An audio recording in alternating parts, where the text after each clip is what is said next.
Hi, and welcome to Quilting with Lori. My name is Lori Dickman. Thank you so much for stopping by today.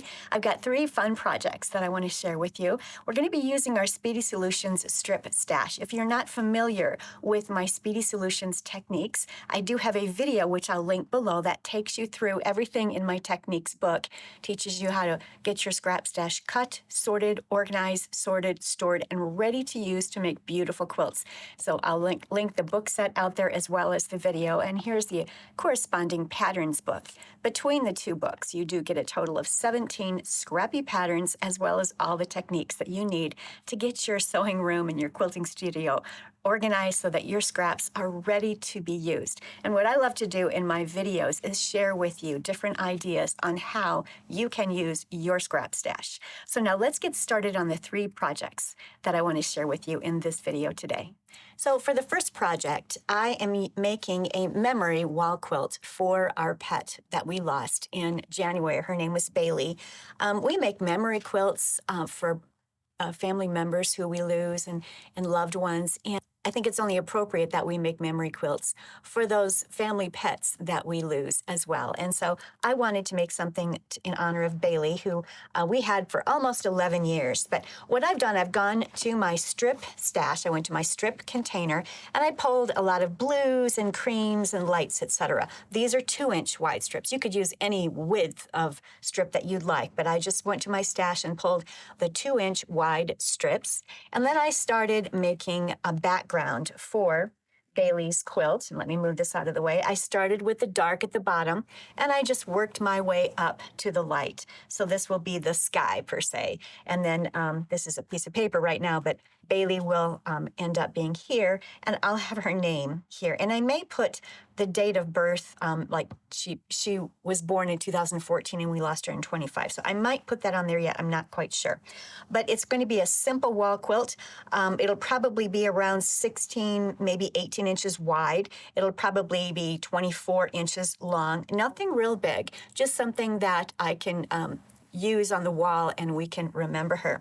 Now let me give you some ideas on how you can do something like this for a pet that you may have lost. All right, so what I'm doing is simply creating a silhouette of Bailey. And so this is just a dark illusion of Bailey.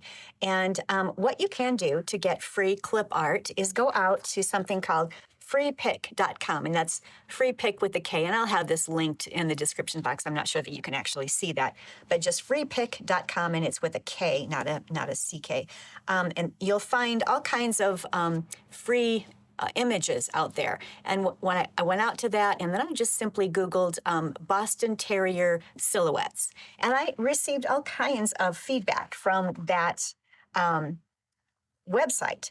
And I went through looking at it, and I decided I really liked this one. This just really resembles Bailey, and I see her when I look at this. So I copied the link. You can download the link and then make it as large as you want. And I just went into Excel and copied the image over the cells and made it as large as I wanted to. I made it the size of a paper so I could actually print it on one page, a normal page. You could certainly do this very, very large, and then you need to just tape your pages together if it was quite a large image. In fact, with this image right here, it's covering 2 different pages, so I'd need to tape it if I was going to use it.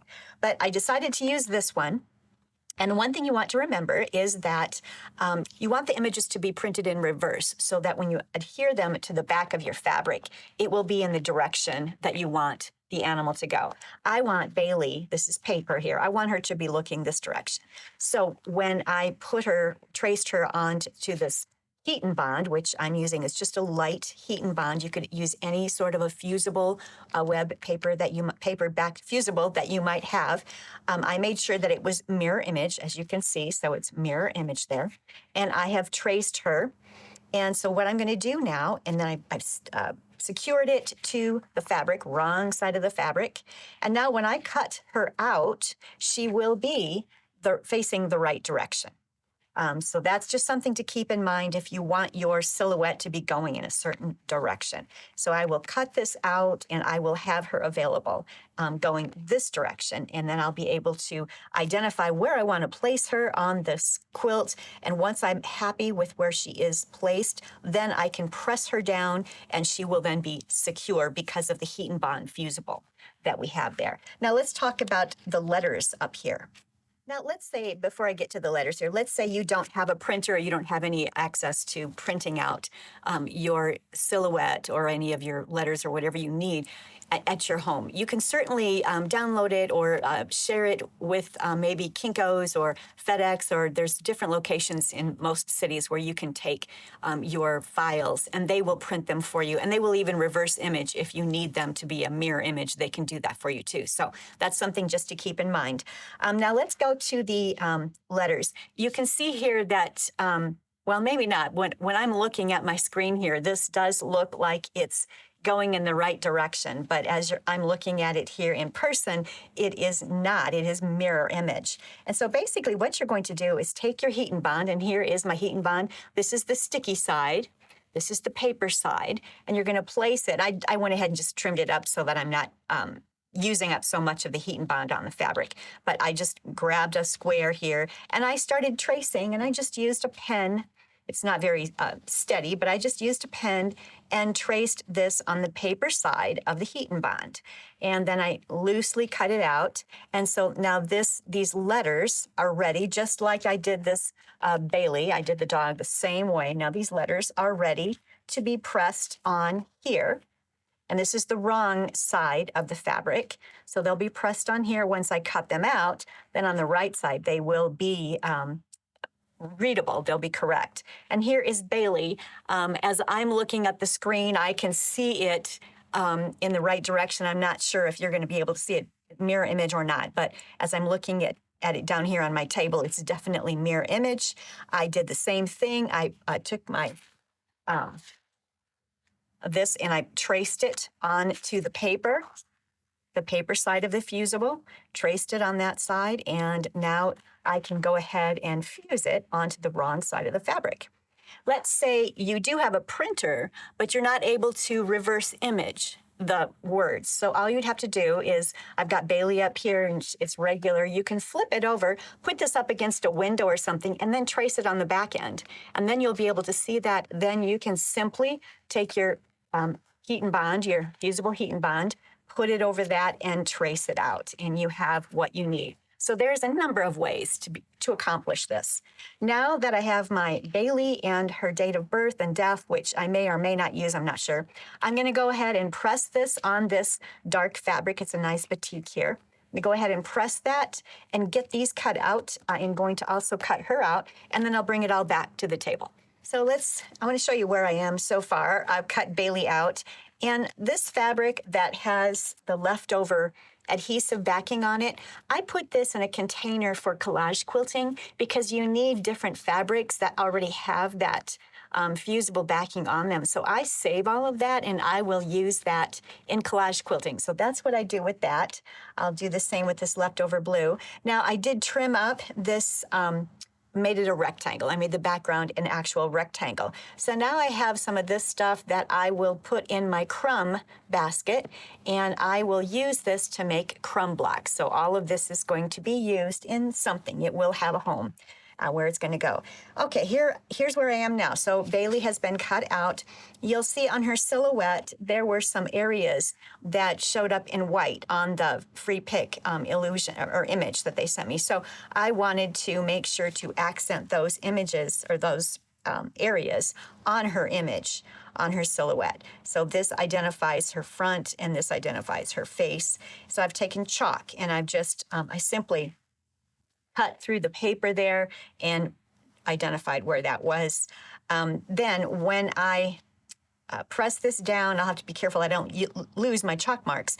But then when I'm appliquing Bailey onto the quilt, I'll be able to use something. I'm not sure if I'll use white or a light brown. I'm not sure yet what color thread, but I'll use a thread that will accent these areas there. So it just gives her some definition on her face and her rump back there. So that's what that is. I still have the paper backing on here. I haven't removed that yet. So that's Bailey. Now I'm going to pull this down here. I'm working on Bailey. I've cut everything out except for the B. And of course, I'm cutting on the back side, the paper side, so the letters are mirror image from what I'm cutting. But as you'll see here in a second, once I'm just gonna, you should really use a little scissors for this small area here. Let me grab my small scissors. And once I cut these out and place it down there, you'll see that the B is actually then facing the correct direction. And let me cut this.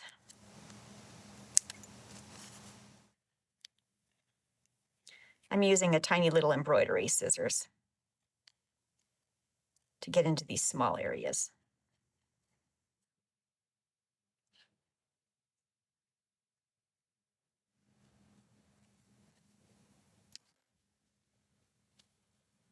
All right. So there's Bailey. Now, I will need to flip this around and identify exactly where I want the wording to be and whether or not I want to add this information of her birth and death. I might just add that on the back of the quilt on the label and just keep this as Bailey. Not sure yet. A very simple quilt, nothing fancy, a very simple art quilt that focuses in on Bailey. And so next thing I'm going to do is go to the ironing board and I'm going to identify where I want these parts and pieces. I will press them, they will be permanent, and then I can applique. So here is my very simple little quilt. It's a silhouette of Bailey. And when I applique her, actually, what I'm going to do, I'm going to applique and quilt this art quilt on my long arm. I'm going to do it all at one time. I'm going to use a dark thread around the body and around the letters. And as you can see, I did go ahead and include her year of birth and the year that she passed. And then I'm going to use either a white to accentuate these areas that I've chalked on this piece. When I'm appliquing, I'll do that, or excuse me, when I'm on the long arm, I will do that. Or maybe just a light tan. I'm not sure yet. I will audition that when I get it on the long arm. And I will post pictures of this finished quilt out on my Facebook group page, Quilting with Lori, Scrap Up Your Stash, once I have her appliqued and quilted. But I'm going to do that whole process up on my long arm all at one time. Very simple quilt. I added just strips again. I went to my 2-inch wide strip stash, and I added some borders here. I only put those on the 3 sides. I'm leaving the bottom just as it is, just like that. And I'm quite happy with it. It's a very simple quilt, but it just has a lot of meaning for us because she was a family member of ours for 11 years.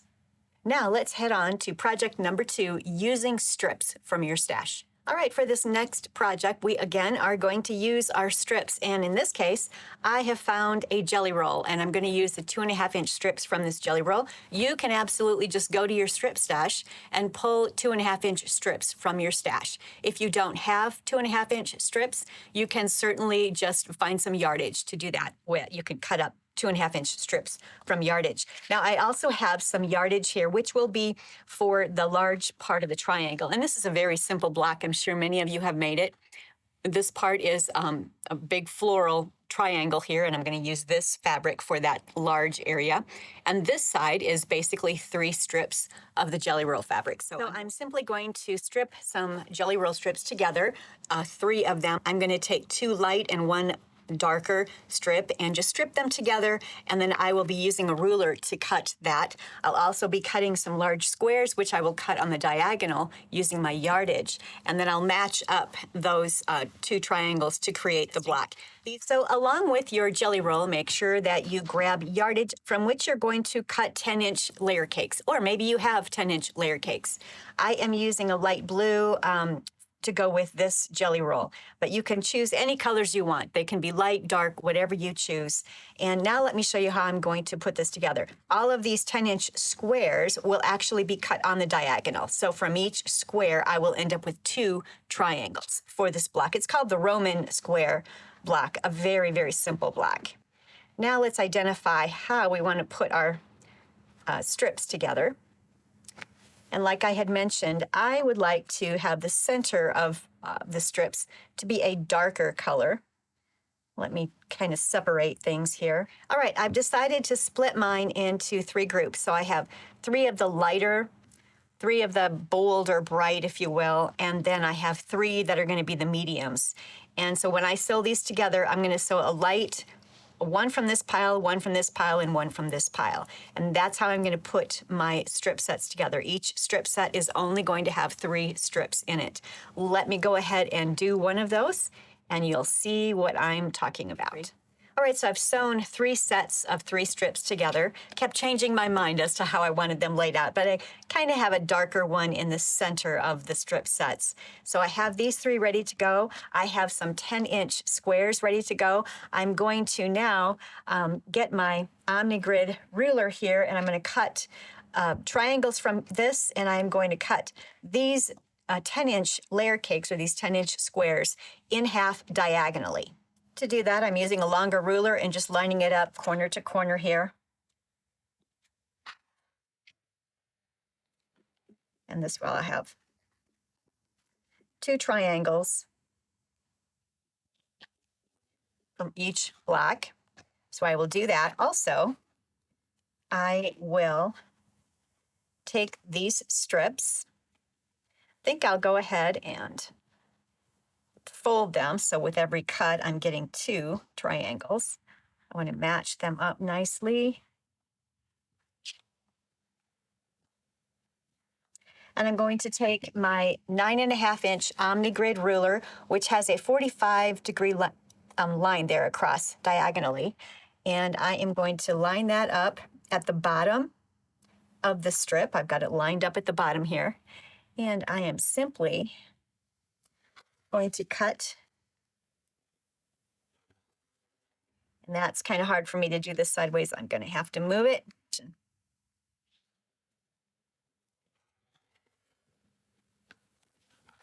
All right.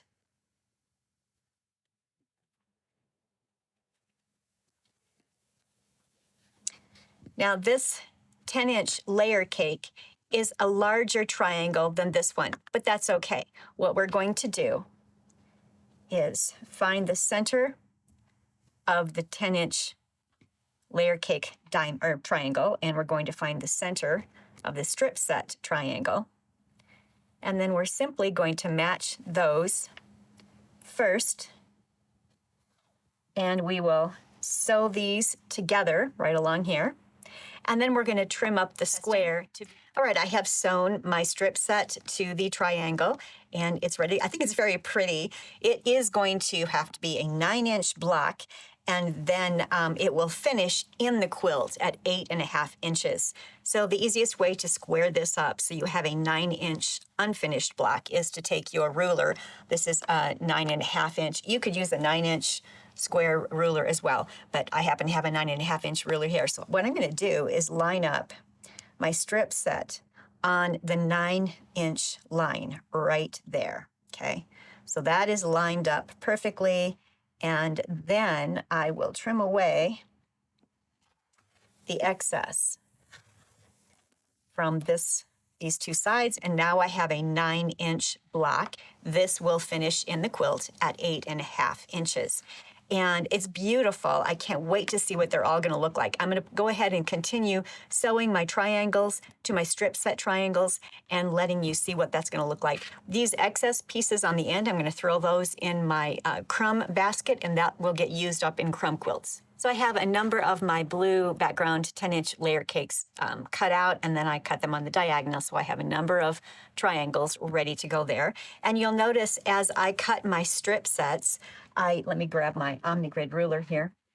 As I cut, I was flipping it back and forth along the strip, which means that some of the strips within the same strip set have the blue, like this one has the blue on the bottom and then blue on the top on the tip here. This has the light on the tip and then the light on the bottom, which adds more interest. So it is the same 3 fabrics, but you're getting different looks with all of them. Here's the other one. So this was a strip set.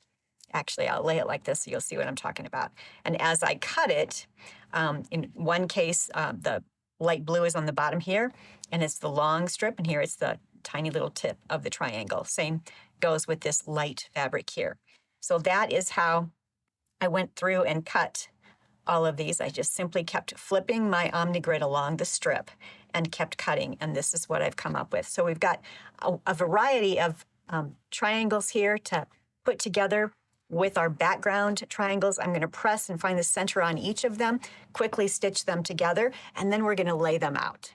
By the way, I did want to mention, as I was pressing my strips, I simply pressed my seams toward the dark in for all of the strips. You can press them open if you like. And then when I attached my background triangle to the strip set, I did press it open. I just like how that is going to work. And that way, the darker fabric from the strip set is not going to show through on this light fabric here. So you could certainly just press them all in one direction, however you choose to do that. But that's how I have pressed mine. The one thing that you'll want to keep in mind as you're cutting or trimming up each of the squares, I'm using again the OmniGrid ruler, and I'm using the 9-inch line over here. But I am making sure that I'm lining up when I started on this side here.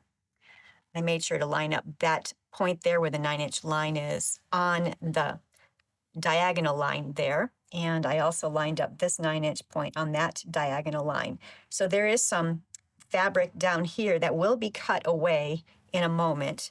We're first going to trim away the background side, which I already did. Then flip it.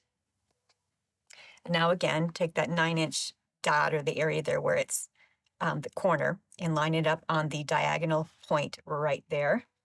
Make sure this 9 inches is down here, and then bring it over so that it lines up over here as well. And then you're going to trim away the excess here. That way, your diagonal seam runs through the middle of the block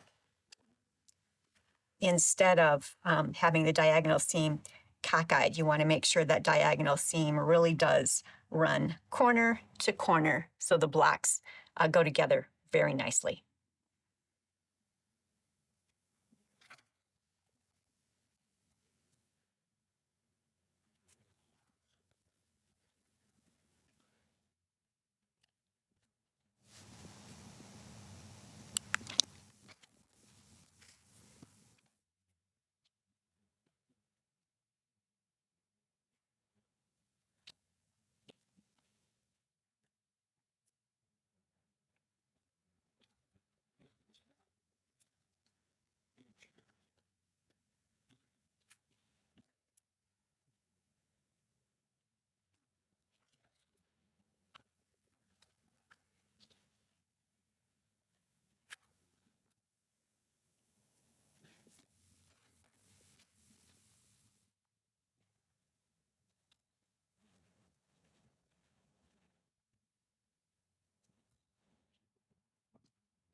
So far, I have 30 of the blocks finished, and I've laid them out on my design wall here in rows, and I'm calling this Country Cottage Hills and Valleys. I've laid it out so that the hills and the valleys are staggered, as you can see. There are so many ways you can lay out this quilt. This is just one way. I encourage you to take your blocks once you've finished sewing them together and getting them all squared up to 9 inches.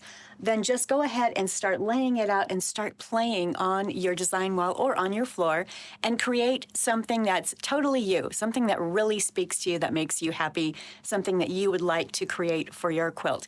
I am going to go ahead and sew this quilt together just as it is, and then I'm going to be adding a border.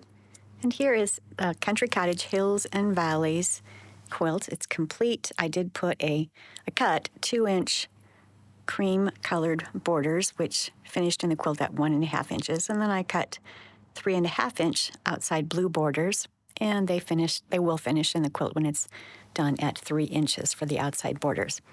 but it's a lovely quilt.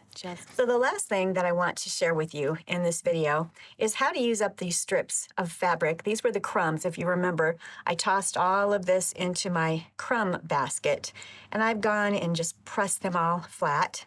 And now I want to use these crumbs. This is what was left over. These were the leftover end pieces when I was cutting out my triangles from the strip sets, and just various other parts and pieces from both the background and the strip set. So I want to see what I can do to use a lot of this. So I'm going to start playing around with it.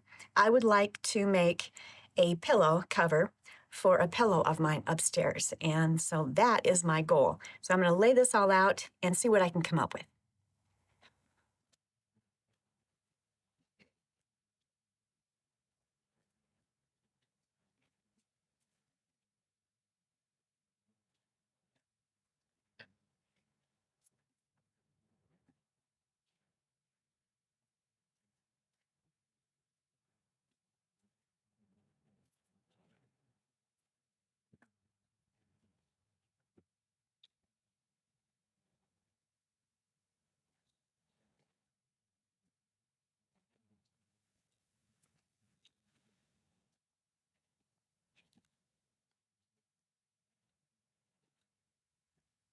One, two, three. So far, what I have done is simply sewn together these little blocks, and I've tried to square them up to about 6.5 inches. This one's a little bit smaller than that, but that is what I have accomplished. Now I think I'm just going to sew these 3 rows together. I'll keep this in the center here, and then I'll be able, I do have some more of this yardage that I can attach to the back and have the backing to this pillow cover. And that way, I actually have a pillow cover that will match my lap quilting. So here is my pillow cover, and I'm going to measure it here for you so that you'll know what my measurements are. It's about 17 by 13.5, and it will cover this pillow right here. So this will be the front. I've used up almost all of the crumbs from that quilt that I just finished. So that's a good feeling to use that up. Now to make the back of it so that I have an actual cover, I've cut out my backing fabric. And so I have this to cover this portion, and I'll sew that in. I have gone ahead and created a finished seam right there. And then I've cut another section over here, which will overlap. And I will sew that along here and down here. And that again is a finished seam, so that when I turn it right side out, I'll be able to tuck the pillow in through there. There's an opening that will be available to tuck the pillow in and out of this pillow sham. So I'm going to go ahead now and get this stitched, and I'll show you how that works. All right, I have finished stitching it, so let me go ahead and get it turned right side out.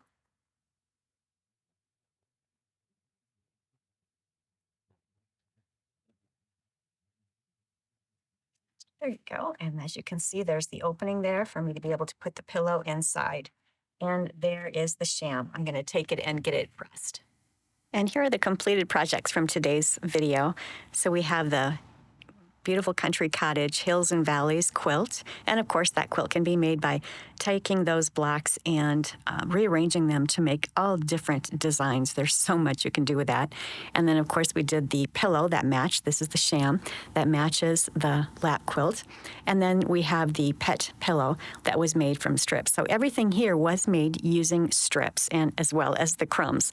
I finished using all of the strip crumbs that I had to make the pillow sham. And I hope many of you will try these patterns. They're very simple. Just grab the strips from your stash and start working on some beautiful quilts and pillow shams and even pet memory quilts. Thank you so much for joining me today. I really hope you enjoyed what I've presented here. If you do like the content that I provide, please don't forget to like and subscribe and comment. All of that really does help my channel to get out to other quilters just like yourself, and I really appreciate that. So until next week, happy quilting.